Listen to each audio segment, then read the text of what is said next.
queridos, hoje nós estaremos dando mais uma sequência da série de mensagens, as 7 cartas das igrejas da Ásia, as 7 cartas das igrejas da Ásia.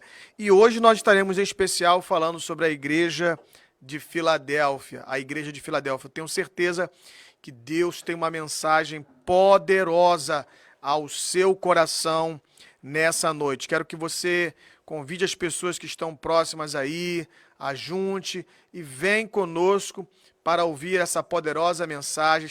Convido a você nesse exato momento a abrir a sua Bíblia no livro de Apocalipse, no capítulo 3, no versículo 7, a 6ª carta à igreja de Filadélfia. Durante esse programa nós já temos falado aqui a respeito das 5 igrejas, né? A igreja de Éfeso, falamos sobre a igreja de Esmirna, a igreja de Pérgamo. Semana passada, depois foi a igreja de Tiatira, na semana passada nós falamos sobre a igreja de Sardes. E hoje nós estamos ministrando sobre a igreja de Filadélfia. Deus tem uma mensagem bem profunda e poderosa para deixar para a sua igreja, para deixar para o seu povo, para você, para mim, nessa noite. Amém? A palavra de Deus, em Apocalipse capítulo 3, versículo 7, diz assim a palavra do Senhor. E ao anjo da igreja que está em Filadélfia, escreve: isto diz o que é santo, o que é verdadeiro, o que tem a chave de Davi, e que abre e ninguém fecha, e fecha e ninguém abre. Eu sei as tuas obras, e eis que diante de ti pus uma porta aberta. Ninguém pode fechar. Tendo pouca força, guardaste a minha palavra e não negaste o meu nome.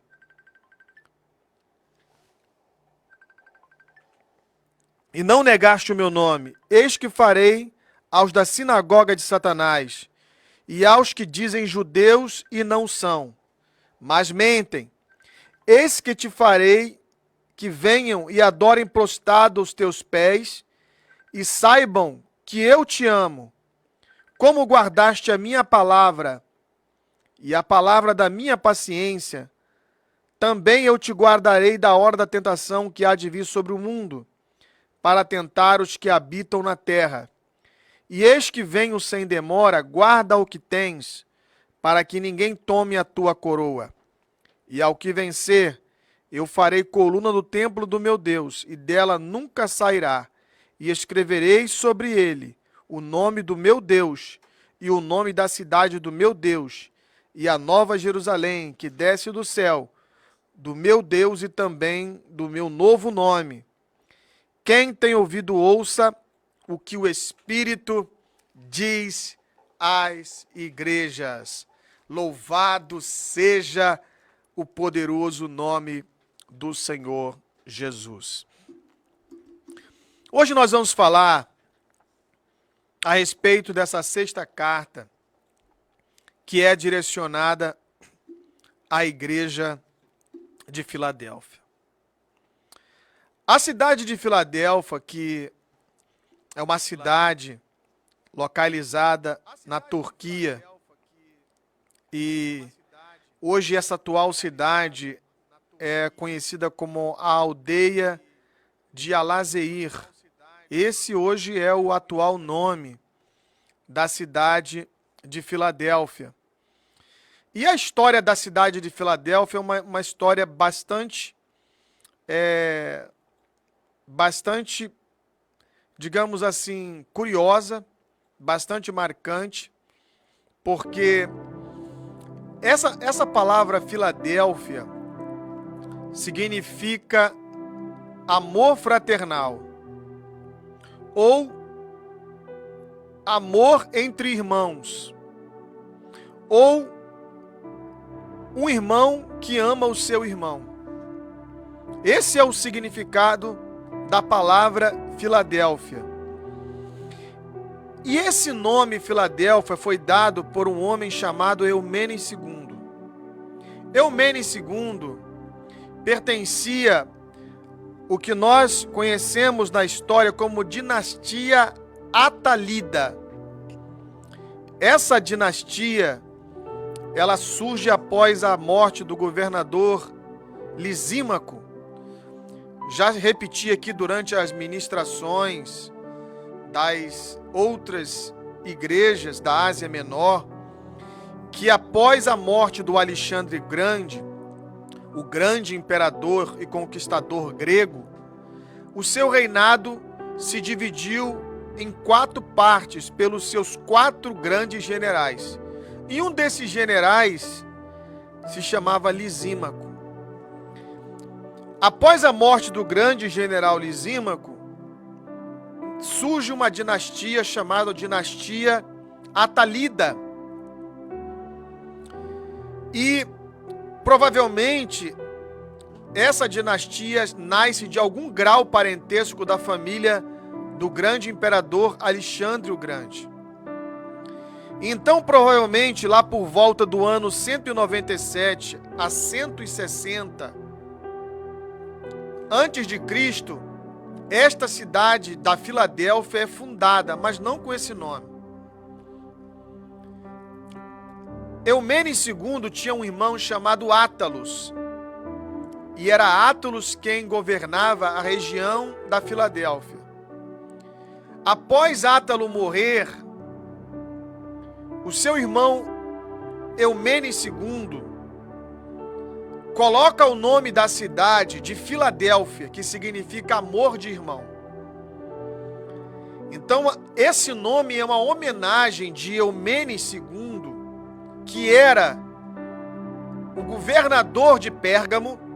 Ele reinava, ou seja, ele governava a região de Pérgamo, e o seu irmão Átalo, a região da Filadélfia. Inclusive, a história diz que a cidade de Filadélfia, ela nasce mediante a imigrantes da cidade de Pérgamo, que vão morar na cidade de Filadélfia.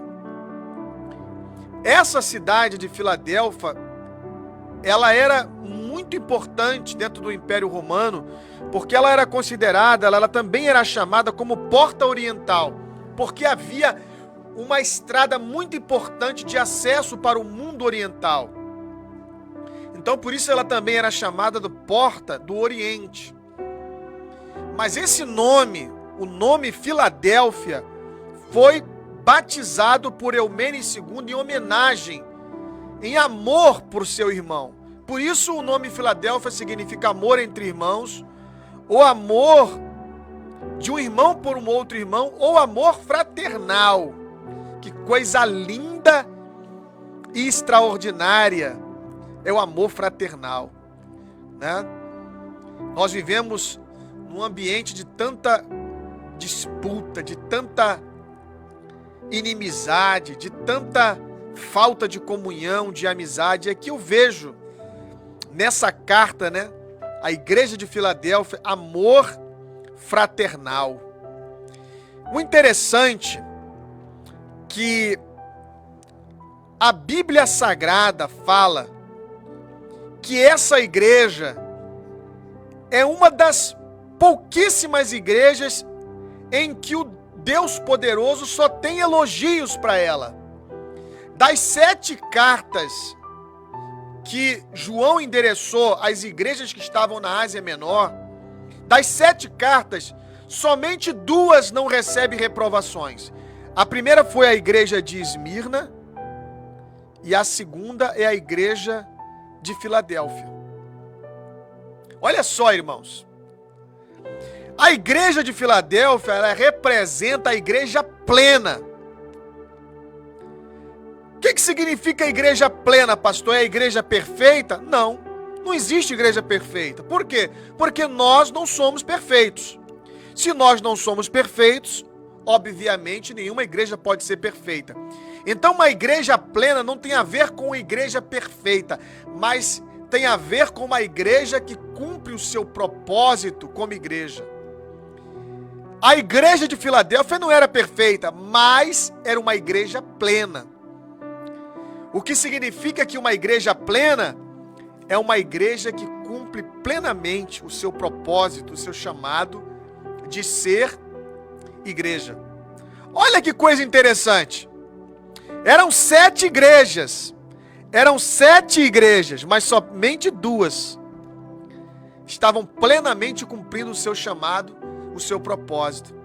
Se você analisar isso de uma maneira matemática, significa que de 100%, somente 29% das igrejas é que estavam cumprindo plenamente o seu propósito. Irmãos, isso aqui é uma mensagem de alerta para a igreja hoje. Porque a igreja não é só ter um rótulo de igreja. Igreja não é só ter um pastor, porque essas igrejas também tinham. Igreja não é só ter um templo, não é só fazer cultos, porque as outras igrejas também faziam cultos. Mas igreja tem a ver com plenitude, de cumprir o seu propósito, de cumprir o seu chamado, de cumprir a sua vocação. E nós vamos analisar aqui, no decorrer desses versículos, mensagens muito importantes para a igreja do tempo presente. O versículo começa dizendo: e o anjo da igreja que está em Filadélfia escreve: isto diz o que é santo e o que é verdadeiro, e o que tem a chave de Davi. Olha só, irmãos, que coisa linda, extraordinária. O texto começa: diz aquele que é santo e verdadeiro. Irmãos, nós vivemos no mundo da falsificação. Se falsifica bolsa, relógio, se falsifica cartões de crédito, se falsifica documentos, passaportes. Olha só que coisa terrível. Nós vivemos no mundo da falsificação. E hoje, mais do que nunca, nós estamos vivendo numa época de falsificação de evangelhos. Tantos pseudos evangelhos que estão sendo pregados. Evangelho de negócios, evangelho business, evangelho da prosperidade, evangelho milagroso, evangelho curandeiro, evangelho da autoajuda, evangelho emotivo, evangelho... Existe até o evangelho coach, existe o evangelho stand-up, pessoas que vão para um lugar para fazer os outros rirem. Existem muitos tipos de evangelhos hoje, irmãos. Evangelho sedutor, que atrai as pessoas pela sedução, mas aí resta saber se é verdadeiro. O texto começa dizendo: diz aquele que é santo, porque nós estamos vivendo o evangelho hedonista, que é o evangelho onde as pessoas buscam o seu próprio prazer, buscam a sua própria satisfação, o seu próprio ego. E então, o texto diz claramente: aquele que é santo, aquele que é verdadeiro. Por quê? Porque o Senhor não abre mão da santidade. Quantos profetas, mestres, pregadores e até que se dizem pastores estão indo para as redes sociais, estão dizendo: ó, isso aqui não é mais pecado, isso aqui você pode fazer porque não é mais pecado. Estamos vivendo hoje um evangelho progressista, que aquilo que era pecado não é mais pecado. Não, isso aqui, ó, essa parte aqui não vale mais, essa aqui vale, essa aqui não vale, isso aqui está retrógrado. Nós temos que tomar muito cuidado com os evangelhos que estão sendo pregados hoje. O texto diz assim: ao que é verdadeiro, ao que tem a chave de Davi. Por que o texto está falando a chave de Davi? O que significa a chave de Davi? A chave de Davi significa autoridade e poder de Cristo. Por quê? Porque na Bíblia Jesus é mencionado como aquele que é filho de Davi. Lembra do cego Bartimeu que dizia: Jesus, filho de Davi, tem misericórdia de mim. As profecias do Antigo Testamento falam da raiz de Jessé, fazendo alusão de Cristo como descendente de Davi. Quando a Bíblia fala a chave de Davi, eu analiso muito bem isso de uma maneira bem eloquente, de uma maneira bem linda, porque Davi, ele foi chamado rei sem trono. Ele não tinha trono quando foi ungido rei. Mas por que ele era rei? Porque ele havia sido chamado por Deus.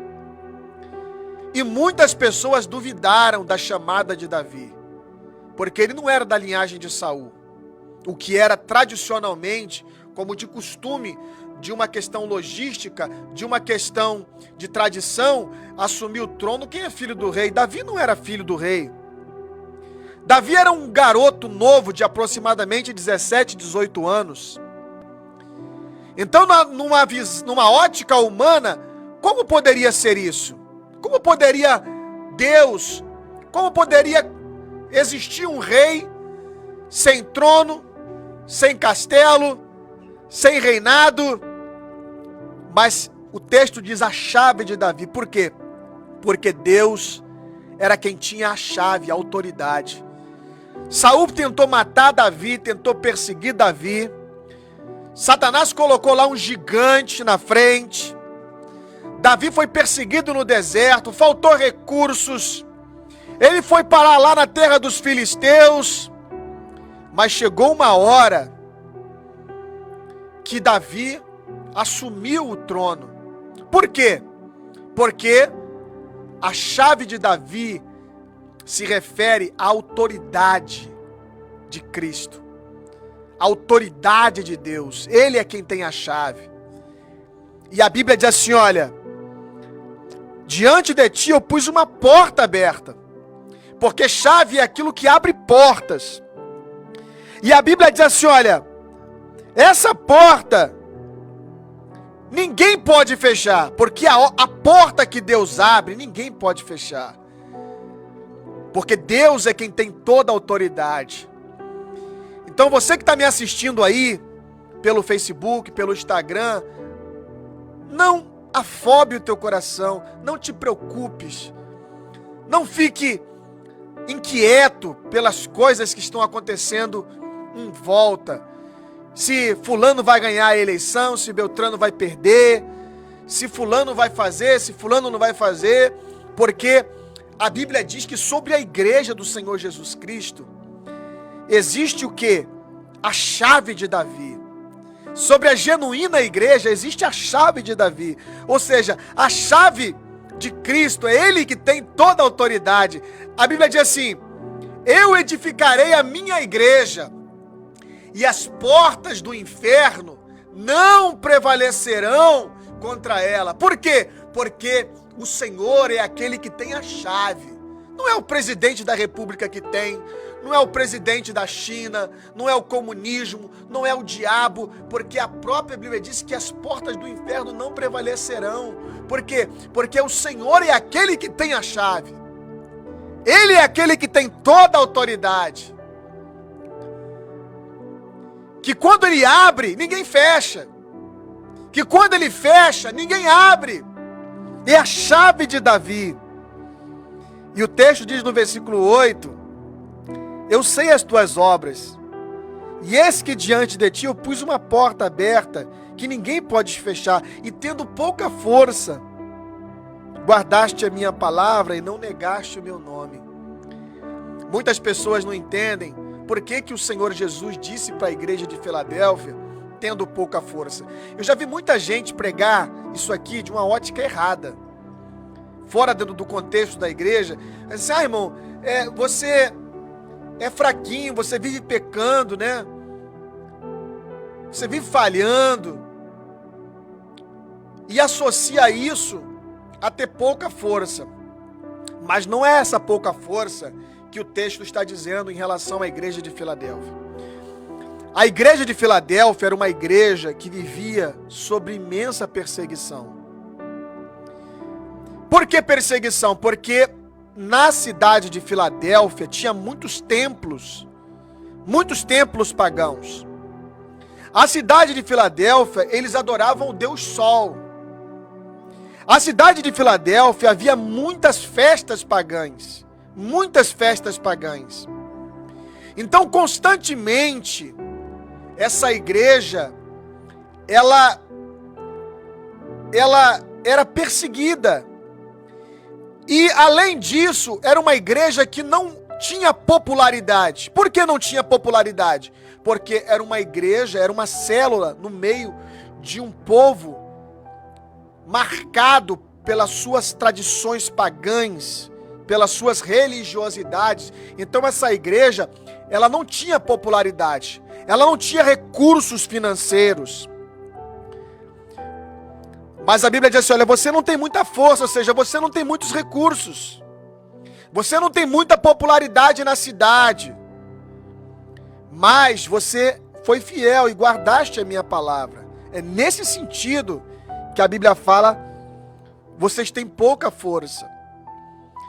Isso aqui, irmãos, é um paradoxo para as igrejas atuais. Por quê? Porque nós estamos vivendo numa época em que as igrejas têm muita força.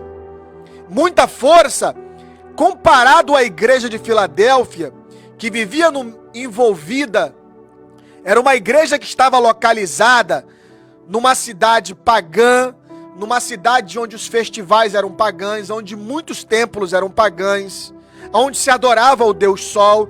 Então, nessa cidade, a igreja não tinha muita influência na sociedade, não tinha influência nas festas, não tinha influência no governo, não tinha influência lá no Senado, não tinha influência com os soldados. Então, essa igreja, ela tinha pouca força. Quando a Bíblia fala, tendo pouca força, está falando que essa igreja, ela não era uma igreja que ficava capengando, que ficava pecando, que ficava errando, mas era uma igreja que tinha pouca influência, pouca força. E nós estamos vivendo um paradoxo em relação às igrejas de hoje. Por quê? Porque nós estamos vivendo igrejas que têm muita força, igrejas que têm de advogados, juízes, senadores, igreja que tem políticos lá no Congresso, igrejas que o presidente vão lá e discursam nos seus púlpitos, que os senadores fazem questão de ir lá, que tem muito dinheiro, que fazem pompas, convidam artistas. Sério, tem muitas igrejas hoje que são paradoxos, que são o oposto da igreja de Filadélfia. Mas a gente vê o quê? Tanto mundanismo. São pessoas que vão para a televisão, que vão para o YouTube anunciar mensagens e cobram fortunas. Ninguém mais quer saber. São poucos os que querem pregar por amor, que visualizam as almas. Mas tem sempre alguém pensando em si mesmo. Tem sempre alguém pensando na sua fama, na sua exaltação, no seu ego. E hoje nós vivemos aí igrejas disputando territórios com outras igrejas, como lojas disputam espaços e clientes e consumidores. Meus amados irmãos, a igreja de Filadélfia não tinha muita força, mas a Bíblia diz que ela guardou a palavra e não negou o nome do Senhor. Essa é uma mensagem para cada um de nós aqui, esta noite ou essa manhã, dependendo da hora que você esteja escutando essa mensagem, para a igreja de hoje. Muitos têm se perdido nas suas cerimônias, nas suas celebrações, muitos têm se perdido na sua própria ganância. Nós estamos vivendo na era dos mercenários, mercenários de púlpitos, mercenários de paletó e gravata, mercenários que estão atrás dos seus títulos e que buscam a sua própria ganância, que buscam a sua própria exaltação. E a Bíblia diz que a igreja de Filadélfia era uma das igrejas menos influentes na sociedade em que ela estava. Mas o texto diz, eu pus diante de ti uma porta aberta. Isso aqui é um outro paradoxo em relação ao que se prega hoje sobre portas abertas.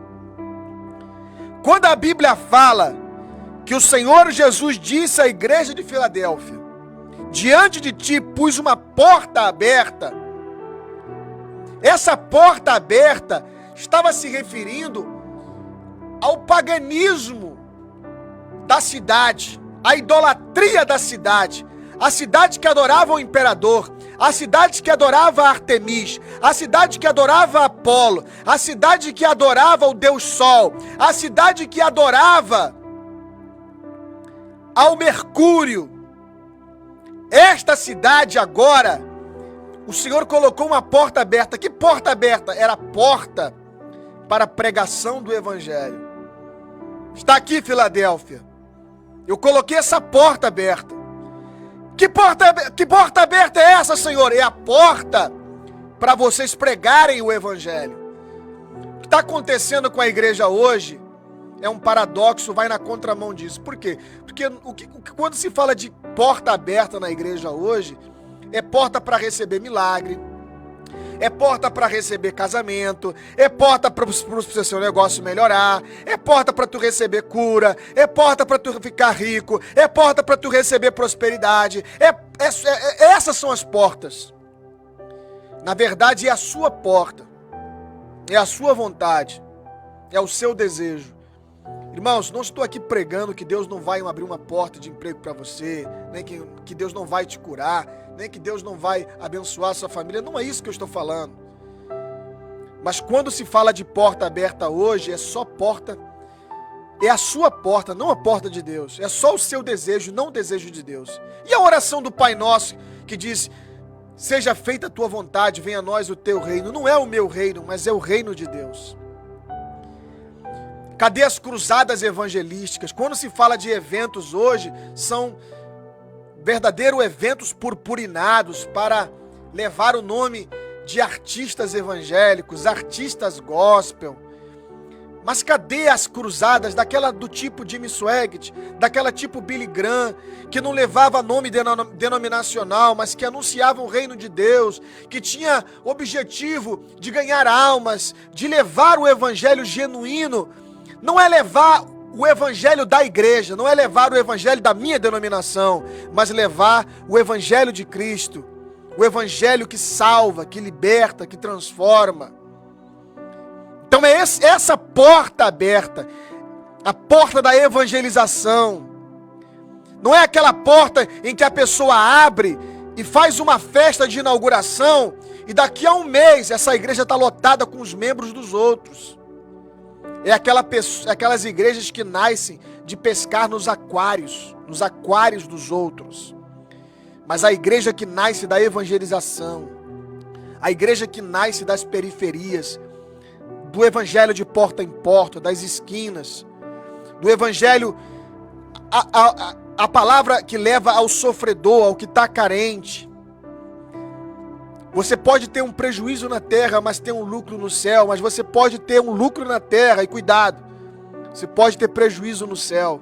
A igreja de Filadélfia tinha pouca força, porque ela não tinha voz de decisão na Câmara do Senado, no Império, nos soldados, mas ela tinha pouca força, ela não tinha muitos recursos. Mas era uma igreja que tinha selo positivo no céu. Era uma igreja que tinha selo verde no céu. Por quê? Porque era uma igreja fiel a Deus. A Bíblia diz assim, olha: guardaste a minha palavra e não negaste o meu nome. O texto dizia: o que farei aos da sinagoga de Satanás? Ou seja, havia uma influência muito forte, uma influência negativa de falsos mestres, que se diziam ser judeus e não eram. E a Bíblia diz que essa igreja não se deixou levar. No versículo 10, assim, olha: como guardaste a minha paciência, a palavra da minha paciência, também eu te guardarei na hora da tentação. Ou seja, havia um grupo de falsos judeus que queriam jogar, engodar, levar alguns a prática proselitista judaica, que esses judeus não reconheciam o messianismo de Cristo, não reconheciam o Cristo Messias, o Cristo Salvador, como até hoje a maioria de judeus prosélitos não reconhecem o Cristo. Havia esse tipo de judeus, porque havia muitos judeus emigrantes, mas que a Bíblia fala que esses não eram judeus autênticos, mas eram falsos. Nós estamos vivendo na época da falsificação, de falsos mestres, de homens que estão ensinando mentiras. E Paulo disse: ainda que venha um anjo do céu que vos pregue um outro evangelho, que seja anátema. Não recebam, não aceitam. Quantos cristãos hoje deixam de se embasar na palavra de Deus e vão atrás de pastores virtuais que não têm igreja, que não têm rebanho e que estão numa plataforma dizendo o que você tem que fazer ou o que você tem que deixar de fazer. E muitos deles, ganhando fortunas, estão ensinando e levando, induzindo o povo a erro. As igrejas populares são aquelas igrejas que estão muito bem com a sociedade. E Jesus disse assim, olha, acautelai-vos, porque eles perseguiram os verdadeiros profetas. E eles me perseguem e também perseguirão vocês. Jesus disse, o mundo me odeia porque eu dou testemunho que as suas obras são mais. Jesus não passava a mão na cabeça do mundo. Assim como João Batista não passou a mão na cabeça de Herodes. Assim como Micaias não passou a mão na cabeça do rei Acabe. Assim como Jeremias não passou a mão na cabeça dos falsos sacerdotes. Assim também, a palavra de Deus diz que o mundo nos odiaria se nós testificássemos a palavra de Deus. A palavra de Deus diz, irmãos, que o povo de Deus seria perseguido pelos seus testemunhos. Mas o que nós estamos procurando ver? O que nós estamos presenciando hoje? Uma igreja que quer ser popular. A igreja que quer ser popular. A igreja que quer estar no Congresso, no Senado, na presidência. Vamos fazer carnaval porque carnaval é uma festa que todo mundo gosta. Vamos fazer pagode porque pagode é uma coisa que todo mundo gosta. Vamos fazer festa junina porque festa junina é uma coisa que todo mundo gosta. Vamos botar danceterias na igreja porque todo mundo gosta de dançar. Vamos botar aqui dança. Vamos parar de pregar sobre a questão da família. Deus constitui homem e mulher, porque a sociedade já constitui de diversos tipos de gêneros. Então nós vamos parar de pregar isso aqui, porque então a cada dia que passa as pessoas vão se moldando a um evangelho progressista, um evangelho popular. A igreja precisa ser popular, enquanto que o Senhor Jesus disse assim, olha, testifiquem ao mundo que as suas obras são mais. A Bíblia diz que as trevas não podem trilhar com a luz. A palavra de Deus diz que nós não devemos amar o mundo, nem o que há no mundo. Nós temos que amar as pessoas, mas não o pecado das pessoas. Nós temos que amar o traficante, mas não o tráfico. Nós temos que amar a prostituta, mas não a prostituição. Nós temos que amar o ladrão, mas não o roubo, não a desonestidade. Nós temos que amar o próximo. Então a palavra de Deus diz aqui, um texto muito interessante da palavra de Deus, assim, olha, como guardaste a minha palavra, a minha paciência, e guardaste, eu te guardarei na hora da tentação que há de vir sobre o mundo, para tentar os que habitam na terra. Irmãos, pasmem, esse versículo já se cumpriu muitas vezes ao longo da história. Lembra que na Europa, no século XV, XVI, XVII, XVIII, foi o ápice de um dos maiores avivamentos mundiais. Lembra dos quáquers, dos morávios, lembra dos anabatistas, lembra dos grandes movimentos puritanos que encheu e avivou toda a Europa, que exportou o evangelho para a Ásia, que exportou o evangelho para a América do Sul, América Central, que exportou o evangelho para os Estados Unidos da América, lembra? Pois bem, vai na Europa hoje, eu já estive na Europa 2 vezes. Vai lá, os grandes templos, a Catedral Metropolitana em que Charles Finney, hoje são bares, hoje são templos muçulmanos. O que aconteceu com a Europa? O que devastou aqueles grandes templos, aquelas grandes igrejas, foi o que nós chamamos hoje de secularismo. Vem a Primeira Guerra Mundial, A história diz que foram cerca de 30 milhões de pessoas mortas. Depois vem a Segunda Guerra Mundial, cerca de 60 milhões de pessoas são mortas. Aí vem lá a grande crise econômica. Vem a instabilidade, desemprego, fome. E aí agora, aquelas igrejas não tinham mais combustível para pregar um evangelho popular. Então o que acontece com a grande massa cristã da Europa? Eles caem no chamado ateísmo. Os grandes movimentos ateístas nascem desse período de aflição, de guerra, de fome, desemprego, de crise. E surgem os grandes filósofos, como Sartre, como Nietzsche, que vão pregar o quê? O ateísmo.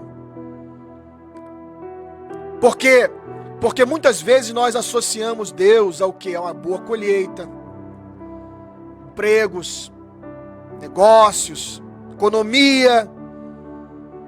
E aí vem a crise da Primeira Guerra, vem a crise da Segunda Guerra.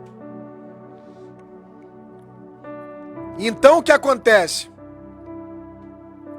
O evangelho vai se enfraquecendo em igrejas que vão colocando no seu seio histórico elementos como esse. Então você vai ver hoje, por exemplo, países que são do Brasil, que vêm de missões, que vêm lá da reforma da Europa, que vêm dos Estados Unidos, que também foram alcançados através desses movimentos. Você vai ver lá quantidade de igrejas enormes, aqui no Brasil enorme, vai na Europa. O cristianismo lá está reduzido. As religiões que mais crescem na Europa são o quê? A religião muçulmana, a religião católica e entre outras mais. Aqui o texto diz assim, olha, eu vou te guardar sobre a grande tentação que há de vir sobre o mundo. Irmãos, a tentação pode vir a qualquer momento, nós não sabemos o dia nem a hora. Isso aqui não é só se referindo sobre a grande tribulação, não é só se referindo sobre a questão dos sinais da volta de Jesus. Não, a grande tentação pode vir a qualquer momento. Por exemplo, a cidade de Filadélfia, no século 17, ela foi devastada por grandes terremotos, que devastou a cidade de Sardes, que devastou a cidade de Pérgamo e também a Filadélfia. Era uma região marcada por terremotos. E sabe qual era o nome dessa cidade? Filadélfia, amor entre irmãos. Irmãos, terremotos podem vir a qualquer momento, mas somente uma igreja que tem o elo do amor fraternal entre irmãos é que pode resistir à onda de tentação. Uma cidade marcada por terremotos tem que ter amor fraternal. Uma cidade marcada por abalos tem que ter amor fraternal. Sabe quando você sabe que o seu cristianismo é bom? É quando você está muitas vezes sem emprego, passando crise financeira, atravessando uma doença difícil. E mesmo assim você é fiel. A hora da tentação vem. A hora da luta vem. A hora da perseguição vem, mas você permanece fiel. Por quê? Porque o seu cristianismo é forte. O seu cristianismo não está embasado em populismo. O seu cristianismo não está baseado em questões business, em questões materiais, mas o seu cristianismo é forte, porque o seu cristianismo está baseado em Cristo, naquele que tem a chave de Davi, naquele que tem a chave que abre a porta e ninguém pode fechar, aquele que tem a chave para fechar a porta e ninguém pode abrir.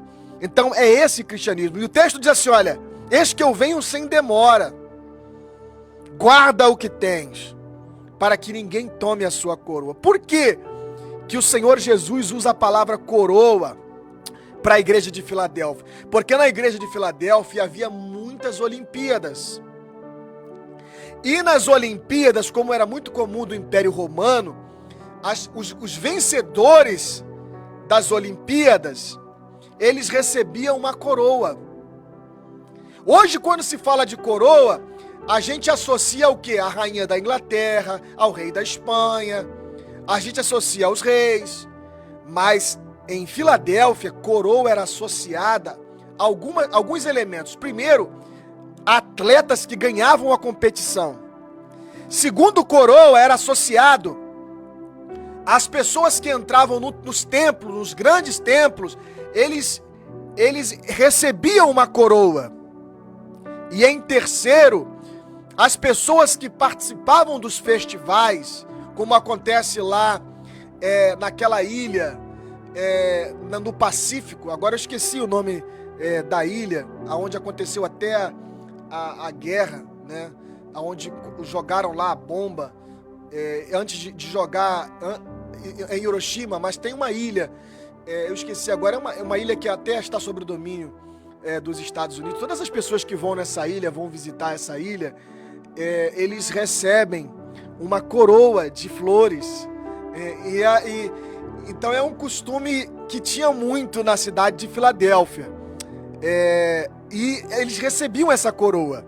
E aí o Senhor Jesus diz assim, olha, ao que vencer, Havaí, o pastor Valcinei me lembrou aqui agora, Havaí, quando as pessoas que vão no Havaí, costumeiramente, uma tradição, recebe ali uma coroa de flores, não é? Flores, se eu não me engano, é até de uma cor alaranjada. Então, assim, era a cidade de Filadélfia. E aí a palavra de Deus fala, né, que ao que venceu farei coluna do templo do meu Deus e dela nunca mais sairá.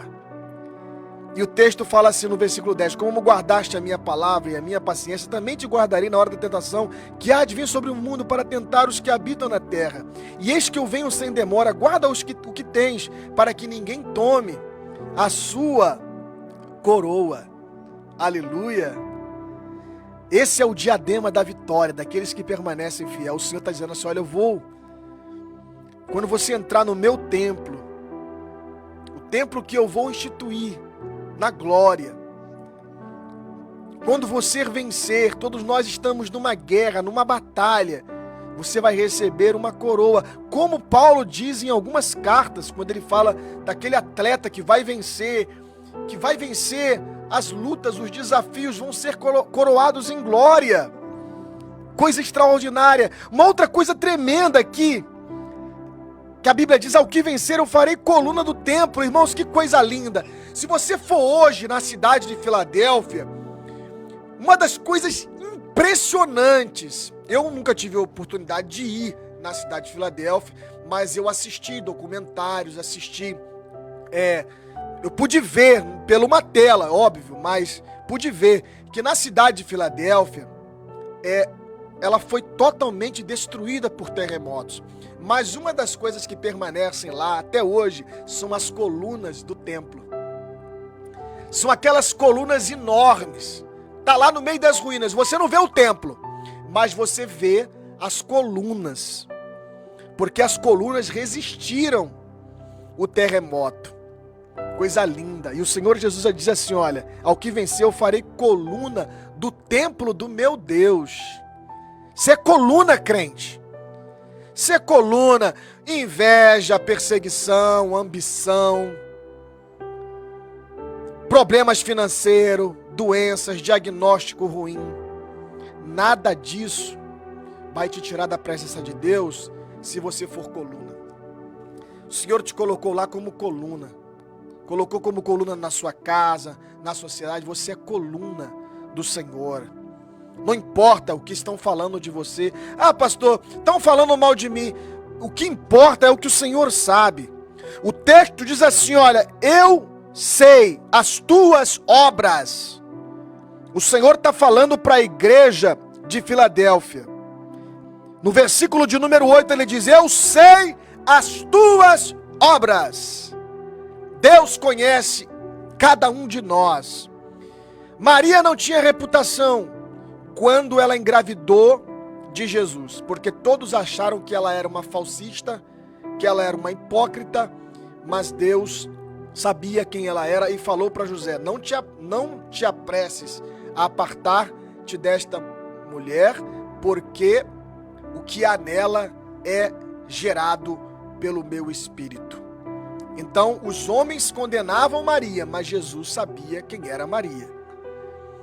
Então, reputação não é tudo. Às vezes tem gente que tem reputação de bom, mas Deus está vendo, ó, você está estragado. E às vezes tem gente que tem reputação de ruim, e Deus está falando, isso é legal. Porque Deus não julga as pessoas pela aparência. Nós não somos como Samuel. Pelo menos não deveríamos ser. Não, esse certamente está diante de mim o rei de Israel, porque viu os mais belos. Uma tendência do ser humano olhar as pessoas e julgar as pessoas pelas aparências, mas Deus não é assim. Deus conhece o interior de cada um de nós. E a palavra de Deus diz que no ambiente onde há lutas, há provações, há perseguições, o Senhor Jesus diz assim, olha, eu escreverei sobre ele o nome do meu Deus, e o nome da cidade do meu Deus, e uma nova Jerusalém que desce do céu, e o meu Deus, e também o meu novo nome. Sabe por que a palavra de Deus diz para a igreja de Filadélfia o meu novo nome? Porque a cidade de Filadélfia foi uma cidade marcada por muitos nomes. Um dos nomes antigos da cidade de Filadélfia era Porta Oriental. A cidade de Filadélfia também tinha o nome de Flávia. É, pastor, sim. Ela era chamada por Flávia em homenagem ao grande imperador Flaviano, que ajudou a reconstruir a cidade após os terremotos. Em gratidão, a população de Filadélfia, a população batizou o nome da cidade como Flávia. A cidade de Filadélfia também tinha o nome de Flávia, em homenagem ao imperador Flaviano. Também essa cidade também teve um outro nome, que se chamava Nova Cesareia. Por quê? Em homenagem ao imperador Tibério César, que também ajudou a trazer o progresso, deu ajudas em questões também de terremotos, abalos físicos. Então a cidade de Filadélfia também era chamada de Nova Cesareia. Então essa cidade, ela era uma cidade marcada por novos nomes. Olha que coisa interessante. Para essa igreja, o Senhor Jesus diz assim, olha, e também o meu novo nome. Aleluia! É isso que Deus faz. Amém? Lá, pastor Valcinei não será chamado mais pastor Valcinei, nem pastor Davi Valcácio, nem Fabrício, nem Washington Serafim, nem Adeilson Cires, meu nobre pregador e amigo, que está nos acompanhando aqui, eloquente pregador. Não será mais Adeilson Cires. Será quem? Não sei, mas um nome extraordinário. E esse novo nome está associado a uma cidade que estava em ruína, mas foi reconstruída recebendo um novo nome. Ela recebe o nome Flávios porque ela foi reconstruída. Ela recebe o nome de Nova Cesareia porque ela foi reconstruída. Não importa se a sua vida está um caco, não importa das lutas e das aflições, o Deus da reconstrução, o Deus das novas coisas, das novas dimensões, vai te dar um novo nome. Aleluia! Glória a Deus! E é isso que eu estou pregando aqui para você essa noite. Um Deus futurístico, um Deus que diz eu venho, não vou demorar. Mas pastor, foi há 2000 anos atrás que ele falou isso aqui. Vale entender que, por exemplo, Albert Einstein, um judeu intelectual que viveu na Alemanha, ele disse que o espaço-tempo é relativo. Quando ele falou isso, era apenas uma teoria que depois, por matemáticos e astrônomos físicos, foram comprovar essa teoria que hoje é uma lei da física. O que era uma teoria, né, a teoria da relatividade, hoje tem comprovação científica, porque a Terra leva 24 horas para dar um giro em torno do seu próprio eixo. Tem o seu eixo, ela leva 24 horas para dar uma volta em torno do seu eixo. Então, o tempo da Terra é que um dia, 24 horas. A Terra leva 365 dias, se eu não me engano, 5 horas, 5 dias e mais 5 horas e 48 segundos, se eu não me engano, para dar um giro em torno do Sol. Então isso aqui é o tempo da Terra.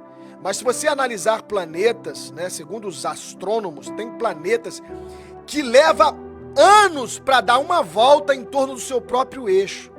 E às vezes milhares de anos para dar uma volta em torno da sua estrela em que ele orbita. Então significa que o tempo da Terra não é igual o tempo de Mercúrio, não é igual o tempo de um planeta que está a anos-luz daqui. Então espaço-tempo é relativo. Ah, pastor, então foi o Albert Einstein que descobriu a lei da gravidade, o espaço-tempo é relativo? Não, lá no Salmo já diz, 1000 anos para Deus é como se fosse um dia. Então lá na Bíblia já está falando sobre o espaço-tempo relativo. Ou seja, o tempo de Deus não é igual ao meu tempo. Há 2000 anos atrás pode ter sido ontem para Deus. Então, nós não sabemos o dia nem a hora, temos que estar preparado hoje e agora para o encontro com o Senhor Deus nos ares, amém? E eu termino essa mensagem dizendo, quem tem ouvidos ouça o que o Espírito diz às igrejas. Que Deus abençoe a você, Deus abençoe sua família, todos que estão conectados conosco através do Evangelho no Topo.